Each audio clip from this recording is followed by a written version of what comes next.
Dear student अस्सलाम वालेकुम। जैसा कि आज हमारा टॉपिक है केस्टनर क्लीनर सेल। केस्टनर और क्लीनर दोनों केमिस्ट थे जिन्होंने ये सेल बनाया था।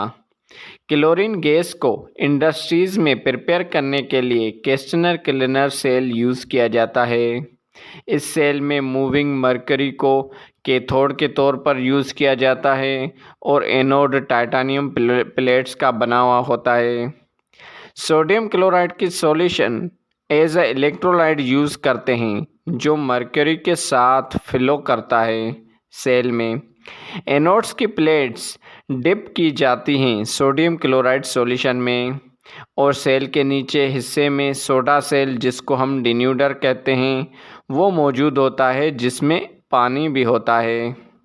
अब करंट पास किया जाएगा इलेक्ट्रोलाइट्स में तो क्लोरीन गैस रिलीज़ हो जाएगी एनोड के पास। फिर हम उसको कलेक्ट कर लेंगे और सोडियम आयंस डिस्चार्ज होंगे कैथोड के पास, जो फिर मरकरी के साथ कंबाइन होके सोडियम अमलगम बना लेंगे। फिर सोडियम अमलगम मूव करके डिन्यूडर सोडा सेल में जाके वाटर के साथ रिएक्शन करेगा तो कास्टिक सोडा और हाइड्रोजन गैस बन जाएगी। कास्टिक सोडा डिन्यूडर के साइड से टैप आउट हो जाएगी और हाइड्रोजन गैस भी साइड से रिलीज़ हो जाएगी।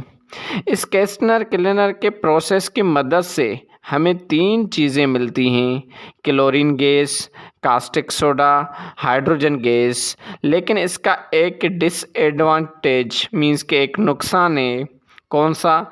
मरकरी की वजह से पॉल्यूशन पैदा होती है, जिसकी वजह से मेरीन एनिमल्स मीन्स से पानी में मौजूद जानदार, उनको तकलीफ़ होती है, उनको नुकसान होता है इस पॉल्यूशन से। इस वजह से ये प्रोसेस अब कम यूज़ किया जाता है।